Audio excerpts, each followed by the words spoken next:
Letters from a Stoic by Seneca, Letter 24, on Despising Death. You write me that you are anxious about the results of a lawsuit with which an angry opponent is threatening you, and you expect me to advise you to picture to yourself a happier issue, and to rest in the allurements of hope. Why, indeed, it is necessary to summon trouble, which must be endured soon enough when it has once arrived, or to anticipate trouble and ruin the present through fear of the future. It is indeed foolish to be unhappy now because you may be unhappy at some future time, but I shall conduct you to peace of mind by another route. If you would put off all worry, assume that what you fear may happen will certainly happen in any event. Whatever the trouble may be, measure it in your own mind, and estimate the amount of your fear. You will thus understand that what you fear is either insignificant or short-lived, and you need not spend a long time in gathering illustrations which will strengthen you. Every epoch has produced them. Let your thoughts travel into any era of Rome or foreign history, and there will be throng before you notable examples of high achievement or of high endeavor. If you lose this case, can anything more severe happen to you than being sent into exile or led to prison? Is there a worse fate that any man may fear than being burdened or being killed? Name such penalties one by one, and mention the men who have scorned them. One does not need to hunt for them. It is simply a matter of selection. Sentence of conviction was borne by Rudelius, as if the injustice of the decision were the only thing which annoyed him. Exile was endured by Metellus with courage, by Rutilius even with gladness. For the former consented to come back only because his country called him. The latter refused to return when Sulla summoned him, and nobody in those days said no to Sulla. Socrates in prison discoursed, and declined to flee when certain persons gave him the opportunity. He remained there, in order to free mankind from the fear of two most grievous things, death and imprisonment. Mucius put his hand into the fire. It is painful to be burnt, but how much more painful to inflict such sufferings upon oneself. Here was a man of no learning, not primed to face death and pain by any words of wisdom, and equipped only with the courage of a soldier, who punished himself for his fruitless daring. He stood and watched his own right hand falling away piecemeal on the enemy's brazier, nor did he withdraw the dissolving limb, with its uncovered bones, until his foe removed the fire. He might have accomplished something more successful in that camp, but never anything more brave. See how much keener a brave man is to lay hold of danger than a cruel man is to inflict it. Porcina was more ready to pardon Mucius for wishing to slay him than Mucius to pardon himself for falling to slay Porcina.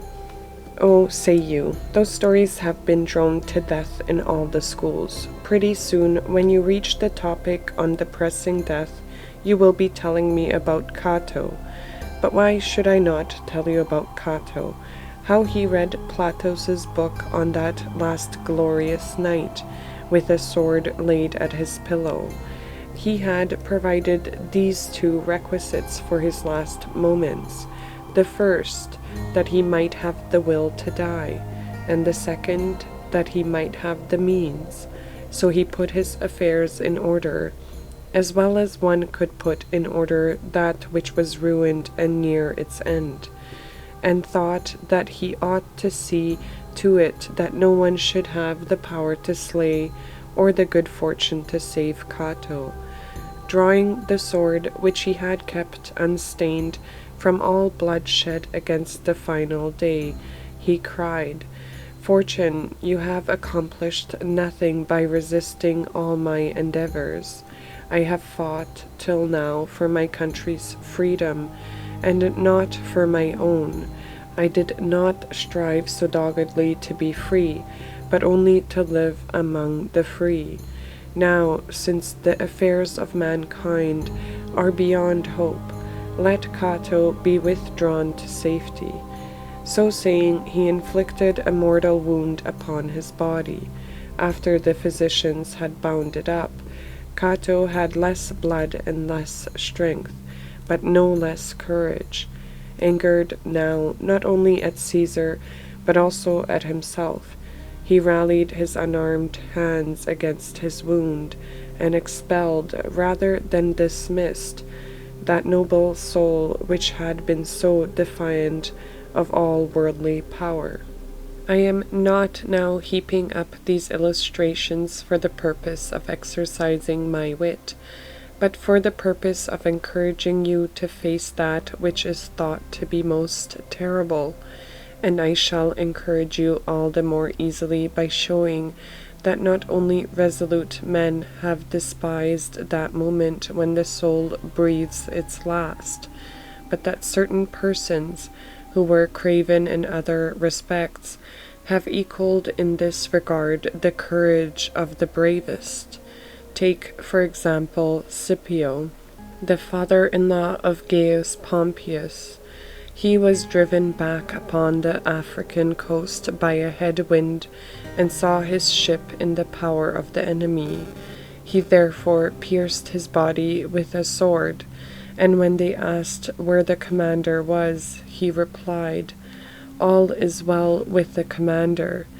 These words brought him up to the level of his ancestors, and suffered not the glory which fate gave to the Scipios in Africa to lose its continuity. It was a great deed to conquer Carthage, but a greater deed to conquer death. All is well with the commander. Ought a general to die otherwise, especially one of Cato's general? I shall not refer you to history, or collect examples of those men who throughout the ages have despised death, for they are very many. Consider these times of ours, whose enervation and over-refinement call forth our complaints. They nevertheless will include men of every rank, of every lot in life, and of every age, who have cut short their misfortune by death. Believe me, Lucilius, death is so little to be feared, that through its good offices nothing is to be feared. Therefore, when your enemy threatens, listen unconcernedly. Although your conscience makes you confident, yet, since many things have weight which are outside your case, both hope for that which is utterly just, and prepare yourself against that which is utterly unjust. Remember, however, before all else, to strip things of all that disturbs and confuses, and to see what each is at bottom. You will then comprehend that they contain nothing fearful except the actual fear that you see happening to boys happens also to ourselves, who are only slightly bigger boys. When those whom they love, with whom they daily associate, with whom they play, appear with masks on, the boys are frightened out of their wits.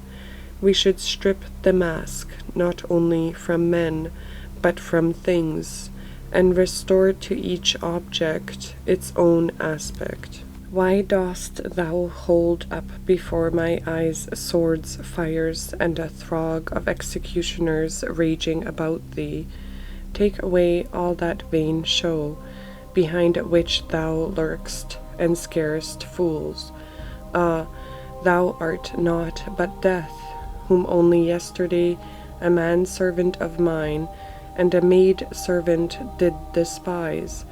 Why dost thou again unfold a spread before me, with all that great display, the whip and the rack? Why are those engines of torture made ready, one for each several member of the body, and all the other innumerable machines for tearing a man apart piecemeal? Away with all such stuff, which makes us numb with terror, and thou silence the groans, the cries, and the bitter shrieks ground out of the victim as he is torn on the rack. Forsooth thou art naught but pain, scored by younger gout-ridden wretch, endured by yonder dyspeptic in the midst of the dainties, borne bravely by the girl in travail. Slight thou art, if I can bear thee, short thou art, if I cannot bear thee. Ponder these words which you have often heard and often uttered. Moreover, prove by the result whether that which you have heard and uttered is true. For there is a very disgraceful charge often brought against our school, that we deal with the words and not with the deeds of philosophy. What, have you only at this moment learned that death is hanging over your head? At this moment exile? At this moment grief? You were born to these perils. Let us think of everything that can happen as something which will happen. I know that you have really done what I advised you to do. I now warn you not to drown your soul in these petty anxieties of yours.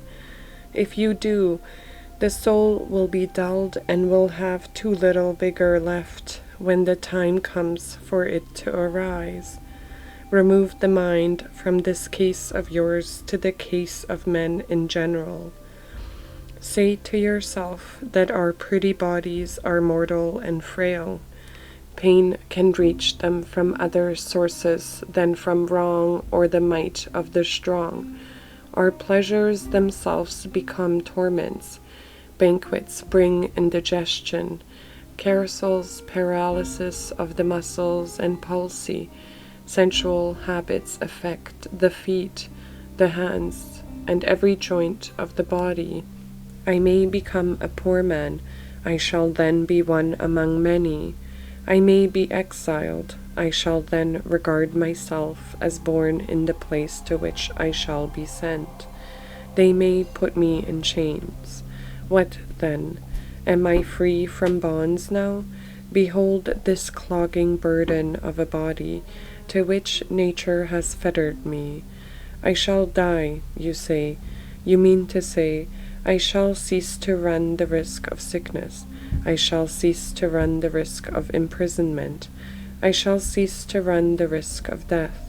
I am not so foolish as to go through at this juncture the arguments which Epicurus harps upon, and say that the terrors of the world below are idle, that Ixion does not whirl round on his wheel, that Sisyphus does not shoulder his stone uphill, that a man's entrail cannot be restored and devoured every day. No one is so childish as to fear Cerberus, or the shadows, or the spectral grab of those who are held together by naught but their unfleshed bones. Death either annihilates us or strips us bare. If we are then released, there remains the better part, after the burden has been withdrawn. If we are annihilated, nothing remains. Good and bad are alike removed. Allow me at this point to quote a verse of yours, first suggesting that when you wrote it, you meant it for yourself no less than for others. It is ignoble to say one thing and mean another, and how much more ignoble to write one thing and mean another. I remember one day you were handling the well-known commonplace, that we do not suddenly fall on death, but advance towards it by slight degrees. We die every day. For every day a little of our life is taken from us. Even when we are growing, our life is on the wane. We lose our childhood, then our boyhood, and then our youth. Counting even yesterday, all pastime is lost time. The very day which we are now spending is shared between ourselves and death. It is not the last drop that empties the water clock, but all that which previously has flown out. Similarly, the final hour when we cease to exist does not of itself bring death. It merely of itself completes the death process. We reach death at that moment, but we have been a long time on the way. In describing this situation, you said in your customary style, for you are always impressive, but never more pungent than when you are putting the truth in appropriate words. Not single is the death which comes. The death which takes us off is but the last of all. I prefer that you should read your own words rather than my letter, for then it will be clear to you that this death of which we are afraid is the last but not the only death. I see what you are looking for. You are seeking what I have packed into my letter, what inspiring saying from some mastermind, what useful percept. So I shall send you something dealing with this very subject which has been under discussion. Epicurus upbraids those who crave, as much as those who shrink from death. It is absurd, he says, to run towards death because you are tired of life, when it is your manner of life that has made you run towards death. And in another passage, what is so absurd as to seek death, when it is through fear of death that you have robbed your life of peace? And you may add a third statement of the same stamp. Men are so thoughtless, nay, so mad, that some through fear of death force themselves to die. Whichever of these ideas you ponder, you will strengthen your mind for the endurance alike of death and of life. For we need to be warned and strengthened in both directions, not to love or not to hate life overmuch, even when reason advises us to make an end of it. The impulse is not to be adopted without reflection or at headlong speed. The grave and wise man should not beat a hasty retreat from life. He should make a becoming exit. And above all, he should avoid the weakness which has taken possession of so many, the lust for death. For just as there is an unreflecting tendency of the mind towards other things, so, my dear Lucilius, there's an unreflecting tendency towards death. This often seizes upon the noblest and most spirited men, as well as upon the craven and the abject. The former despise life, the latter find it irksome. Others also are moved by a satiety of doing and seeing the same things, and not so much by a hatred of life as because they are cloyed with it. We slip into this condition, while philosophy itself pushes us on, and we say, how long must I endure the same things? Shall I continue to wake and sleep, be hungry and be cloyed, shiver and perspire? There's an end to nothing. All things are connected in a sort of circle. They flee and they are pursued. Night is close at the heels of day, day at the heels of night. Summer ends in autumn. Winter rushes after autumn, and winter softens into spring. All nature in this way passes, only to return. I do nothing new. I see nothing new. Sooner or later one sickens of this also. There are many who think that living is not painful, but superfluous. Farewell.